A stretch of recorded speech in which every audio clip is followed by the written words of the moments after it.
learners. Today's topic is consolidating data in OpenOffice Calc. And consolidate का मतलब होता है to combine, यानी कि आपके different data, आपके कंटेंट वाइज अगर आपको डिफरेंट डेटा उसको एक ही जगह लेके आना, मर्ज करना है और उसमें कोई भी फंक्शन आप रन कर सकते हैं, तो उसे हम कहते हैं कंसोलिडेट. कंसोलिडेट का मतलब ही होता है टू मर्ज. और से consolidate provides a graphical interface, यानी कि इंटरेक्ट करते हैं for copying data from one range of cells to another, यानी कि ये ओपन ऑफिस कैल्क की बात हो रही है. Then running one of a dozen function on that, कोई भी फंक्शन आप रन कर सकते हैं उसमें.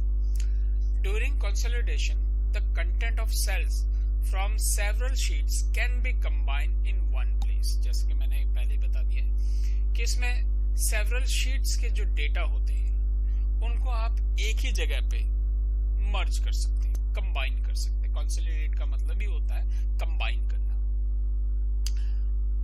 फॉर एग्जाम्पल यहां पे देख लेते हैं, this is my data regarding term 1 and data regarding term 2. Term 1, in term 1 this Aditya Prakash Yadav, इसने आउट ऑफ 40 17 लिए हैं. यहाँ पे टर्म 2 में आउट ऑफ 40 16 लिए. देखिए ये सब कुछ आपका वेरी कर रहा है टर्म 1 से टर्म 2. नाउ मेरा जो टास्क है वो कुछ इस तरह का है कि टर्म 1 के जितने भी मार्किंग है ये टर्म 2 के मार्किंग में प्लस हो जाए और इनका डेटा मैं शीट 3 पे शो करना चाह रहा हूँ, रिजल्ट जो भी है, ताकि हमें ये पता चल सके कि आदित्य प्रकाश यादव या आदर्श कुमार इनके पर्टिकुलर सब्जेक्ट में टर्म 1 और टर्म 2 को मिला के कितने आए. मीन्स कि मुझे यहाँ पे सम फंक्शन रन करना है, तो इसे कहते हैं हम कंसोलिडेट, यानी कि एक टेबल ये हो गया और एक टेबल आपका ये हो गया. इन दोनों को मर्ज करके, क्योंकि डेटा को हम कंबाइन कर रहे हैं, इस शीट 3 पे शो करना है. Got it? This is called consolidation. और let's do the steps. For consolidation, the very first step is you have to select your data, target data. This is your first data. तो मैंने यहाँ से select किया है, यहाँ से select किया है और यहाँ से लेकर यहाँ तक, ठीक है.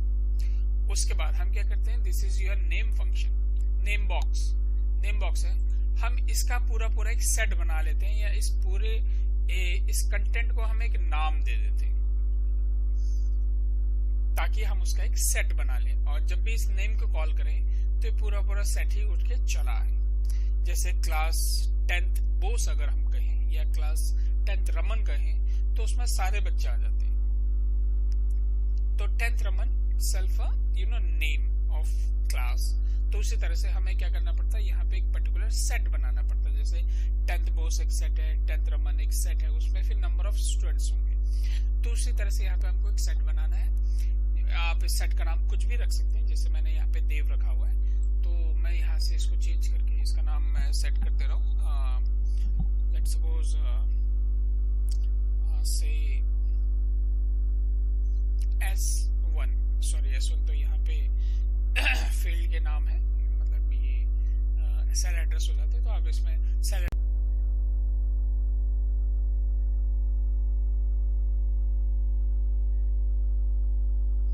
ओके स्टूडेंट्स, लेट्स सपोज मैं इनका एक नाम रख देता हूँ. पहले मैं इसको यहाँ से सिलेक्ट करूंगा क्योंकि मुझे रेंज यहाँ से लेकर यहाँ तक चाहिए, उसी तरह से यहाँ से लेकर यहाँ तक चाहिए. मैंने इसको सिलेक्ट किया ऐसे और मैं सीधा यहाँ से यहाँ तक गया. मैंने इसको सिलेक्ट कर लिया. इसका मैं एक नाम दे देता हूँ. लेट्स सपोज मैं इसका नाम दे देता हूँ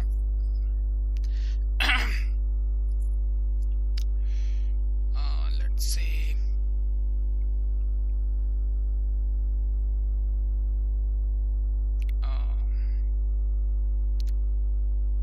टर्म 1, TERM, टर्म 1. इसका नाम दे दिया मैंने टर्म 1. _1 और इसको मैं सिलेक्ट करता हूँ यहाँ से, और ये सिलेक्ट हो गया यहाँ से यहाँ तक। इसका नाम मैंने रख दिया यहाँ पे term2, क्योंकि मुझे इसका एक सेट बनाना है, term_2। अब इनको मैं ये पूरे डेट टेबल को मैं term1 से जानता हूँ और इसको term2 से जानता हूँ, ठीक है। अब मैं सीधा डेटा शीट 3 पे जा रहा हूँ, क्योंकि मुझे यहाँ पे डेटा शो करना है। डेटा शीट 3 पे गया, उसके बाद मैं यहाँ के डेटा पे गया, डेटा टैब पे, फिर कंसोलिडेट पे।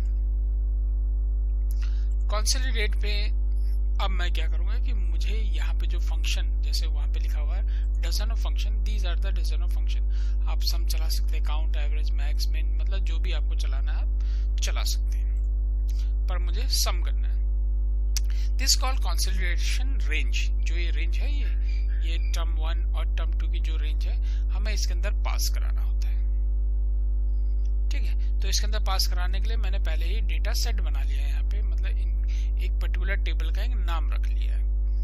तो मैं वो टेबल, जैसे ये term1 है, जो नाम रखा, देखिए सिलेक्ट हो गया पूरा डेटा, term1 का डेटा। फिर मैं इस term1 को यहाँ पे ऐड कर देता हूँ ताकि ये रेंज में ऐड हो जाए। फिर मुझे चाहिए term2 का डेटा, term2, ये देखिए ये सिलेक्ट हो गया term2। फिर इसको भी मैं क्या कर देता हूँ, ऐड कर देता हूँ, डन। उसके बाद कहाँ पे मुझे रिजल्ट शो करना है, ये शीट 3 पे दिखा रहा ऑलरेडी, ये रहा शीट 3 पे है। ये भी समझ में नहीं आया था, दोबारा क्लिक कर सकते हैं यहाँ पे शीट 3। उसके बाद कि आपको ये भी दिखाना है और ये भी दिखाने हैं, आपको ये सब्जेक्ट के नाम भी दिखाने हैं और नेम ऑफ द स्टूडेंट भी दिखाना है, यानी कि आपको कॉलम्स भी दिखाने हैं और रोज भी दिखाने हैं। तो इन ऑप्शंस को आपको एक्टिवेट करना पड़ेगा मोर में जाके, जिसे यहाँ पे पहले से चेक है, मैं इनको अनचेक कर दे रहा हूँ।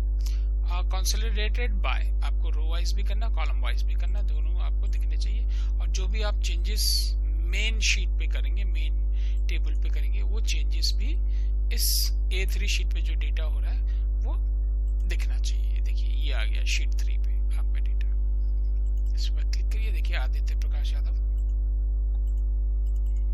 अब देखिए जो ये टोटल, ये 40 टोटल करके उसने दिखा दिया 80 पे, क्योंकि अब मार्किंग किस में हो रही है, 80 पे, क्योंकि आपका 40 term1 पे था और 40 term2 पे था, ठीक। अब 17 + 16 ये कितना हो गया, 33। तो आंसर इसका 33 आना चाहिए पहले का। देखिए आदित्य प्रकाश यादव, हिंदी term1 का मार्क्स मिला के हिंदी term2 पे जुड़ के ये 33 हो गया। तो this is called consolidation of data. आप डिफरेंट टेबल को, ये डिफरेंट टेबल्स हैं, term1 से रिलेटेड टेबल, term2 से रिलेटेड टेबल, आप इन दोनों को एक साथ किसी थर्ड शीट पे भी शो कर सकते हैं। देखिए आप जो भी फंक्शन उसमें रन कराना चाहें आप करा सकते हैं। This is called consolidation of data. Bye students.